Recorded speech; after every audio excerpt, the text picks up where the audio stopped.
I haven't checked my inbox yet in like 2-3 days. I'm just making this because I saw something that just burns me up. This is to all creationists out there. I'm Eastern Orthodox. I first believe in Christ. Stop. That's it. And all things that become of that. I do not have any idols. I belong to the Eastern Orthodox Church, while all of the West still stuck to papal authority, and still sticks to papal authority on many things.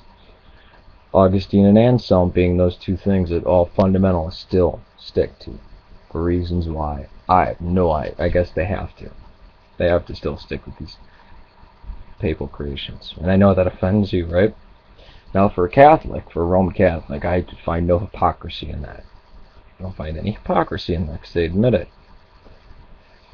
But not even, no branch of the historical church gives a damn about creationism. Never endorsed creationism. Now, as being Eastern Orthodox and being part of the United States of America, we should divide church and state. Isn't that what you say when you bring those two together? That's when the Antichrist comes. But somehow you think, no, we need to break that, right? As if, render under Caesar wasn't said. I accuse all fundamental. I just saw this thing. It just burns me up when they say, if you're an ardent evolutionist, there's no such thing as an evolutionist. There's no such thing as an evolutionist. Your materialistic worldview. The most vast majority of people who believe in science and evolution believe in God. I accuse all of them of first thing that we put into our New Testament over 300 years after the apostles had died. The church after Nicaea and after Constantinople, after those two councils, the Nicene, what you call it, Nicene Creed. After we compiled that, which is the New Testament that you use, which I would say get your own New Testament canon. Stop using ours. You Judaize. When Jesus, law of Moses was given to Jesus, you have heard this, but I tell you this. You have heard this, but I tell you this. Well, you're taking their myths and you're saying, well, if you don't accept this Old Testament myth, which Christ never spoke about, God created the world ex nihilo. I buy that. That's correct. That's from the New Testament. It's from Christ. You say, well, if you don't buy this creationism, then Christ, you can't have Christ. No.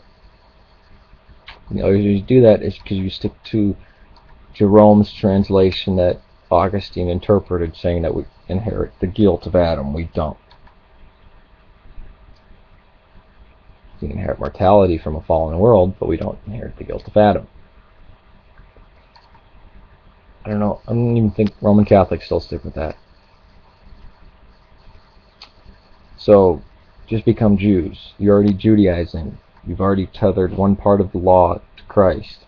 So you've destroyed any salvation that you might find. Right?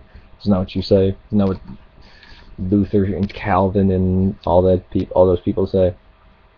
Which that might be the only thing that they say that's correct. Not even Jews believe in this today. The only Jews I can think of that believe in this are like the Taliban Jews in Jerusalem or in Israel, which are for stoning of women when they commit adultery. Which are for pure Mosaic law. Maybe a little bit interpreted by the Talmud, but strident Mosaic law. So, just become Jews. You're already Judaizing the gospel. Just become Jews. But you'd be hard-pressed to find Jews today who even believe that garbage. Well, not garbage, because there's 2 mythologies, 3 if you really look hard, of how the earth began. And it's true. Is it factual? When it says, the Messiah is to crush the head of the serpent, does it really mean he has to go step on snakes, vipers, and cobras and stuff like that? Or is it symbolic? I know you take most of the Apocalypse of John to be symbolic, like saints in heaven praying to God for mankind, or parables. Those have to take place in order for them to be truth, and then even though they're parables, they're allegory by definition. What about the headings of the Gospels? Who wrote that? You only get that through the tradition of the Orthodox Church, through the one Holy Catholic and Apostolic Church.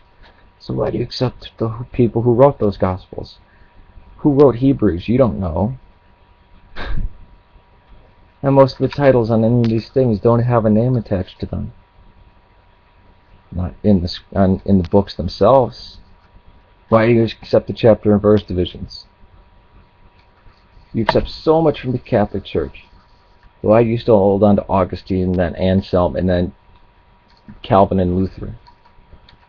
Calvin, Luther, Augustine, and Anselm are your prereqs. It goes throughout the Middle Age Catholic Church, from the beginning of the Dark Ages into the High Middle Ages of the Roman Catholic Church, into just the breakups of the Roman Catholic Church.